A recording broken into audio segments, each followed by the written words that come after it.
What's up, y'all? Welcome back. I'm gonna talk about whether or not you really need to be a millionaire.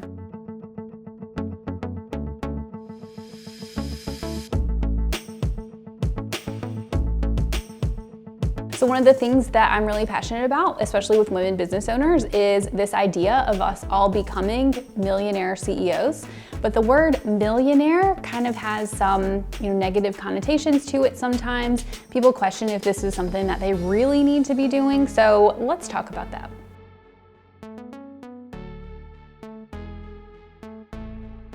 Let's talk about what it actually means to be a millionaire. So that word gets thrown around a lot.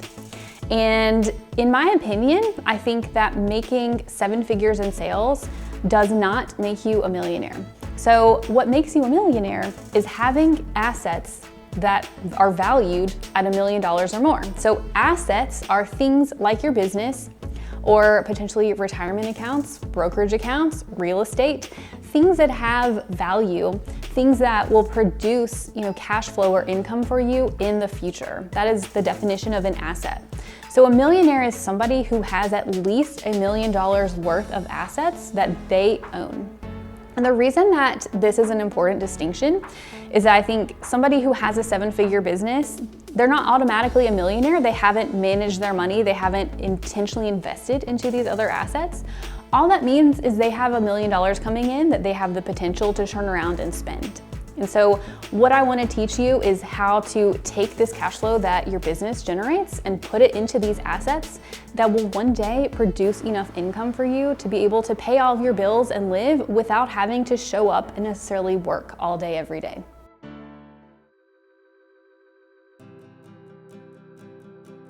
A lot of us build our businesses around doing something that we love to do, and we don't ever picture ourselves not doing that thing. So a lot of people will tell me, my business is my retirement, or I don't ever want to retire. And here's where I'll say, as your CFO, I'm gonna encourage you to think about your future. I have worked with clients who they run their businesses until well into their 70s. And then all of a sudden, one day they have health issues, they have to take care of family. They just wake up one day and say, I cannot do this anymore. And so if you don't have assets built up, if you don't have investments outside of your business, then you can really be stifled in terms of your cash flow. So ultimately, we want to create options for you. I think that's really what freedom is. I'm not saying that you have to retire from your business in 5 years. I think if you just take some money, some cash flow from your business and invest into other assets outside of your business, then you give yourself the option where if you look up in 5 years, 10 years, 20 years, and you say, you know what, I don't want to do this anymore, which obviously we can't foresee from where we're sitting today, then you have that option and you've not put yourself into a corner.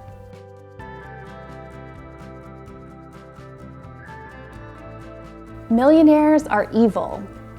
Actually, they're really not. I think a lot of us have this mindset from media, from growing up, maybe not being in a wealthy family. We have this thought that rich people are inherently bad and that they've done something, to get rich that, takes advantage of other people and just only benefits themselves. And so we have this mindset underlying everything we do that if we become too successful, then we'll be evil. But I actually really believe that you can both be rich and you can do good in the world. And in fact, by building a business that's successful, you can have a really positive impact on yourself, on your family, on the community around you.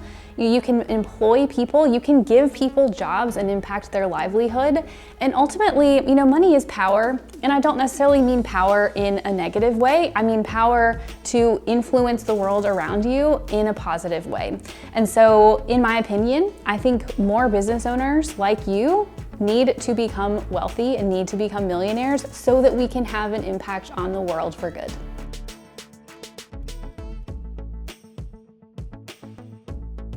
Here's how much money you actually need to retire.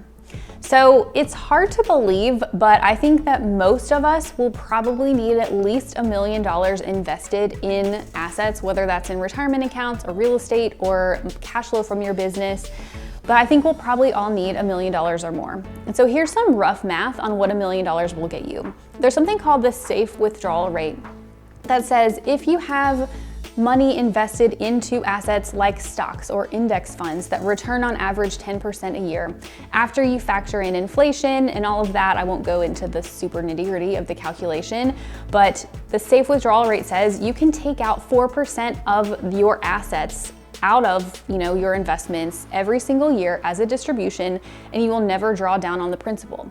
So if you have $1 million invested, 4% per year ends up being, hold on, what is $1 million divided by 25? If you have $1 million invested, that results in about $40,000 of cash flow per year that you can safely take out according to the 4% rule. So ask yourself, is $40,000 a year enough to live off of? I think for some people, yes. But for me, for the life that I want to live, I want to be able to travel. I want to be able to afford my lake house. $40,000 just isn't going to cut it. So my personal retirement goal or my financial freedom goal is more like $4 million, which may sound a little bit crazy to some of you who've never thought about this before. But I think the reality is to live the life that you want to live and also not be tied to your business's cash flow until you're 80, we need to start building a 7-figure wealth portfolio.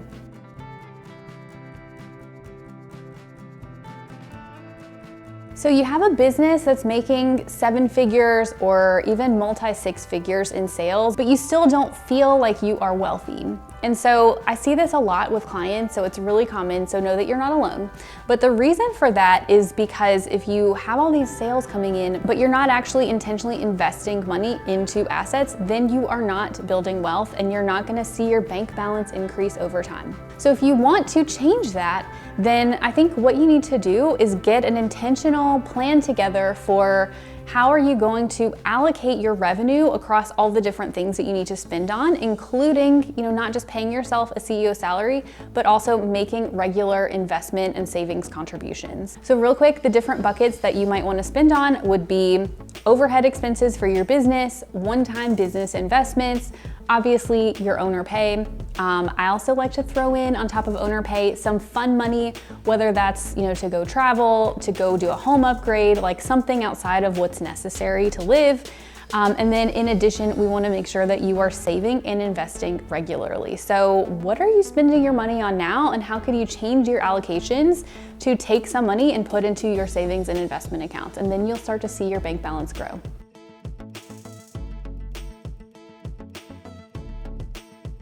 If you are married or have a partner who has a solid salary, they have a 401k, do you really need to invest outside of what they're already doing? My answer is a resounding yes. You really, really need to make sure that you are taken care of for so many reasons.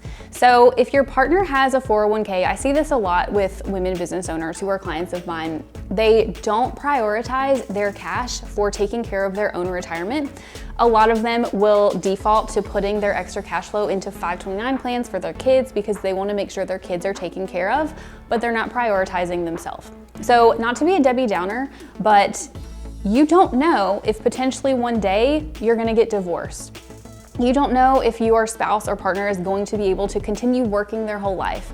Anything could happen, and obviously we don't know what's going to happen, but we need to make sure that you are well taken care of in the event that that happens, because I don't want you to be 60 or 65 and then you get divorced, and then who has the assets?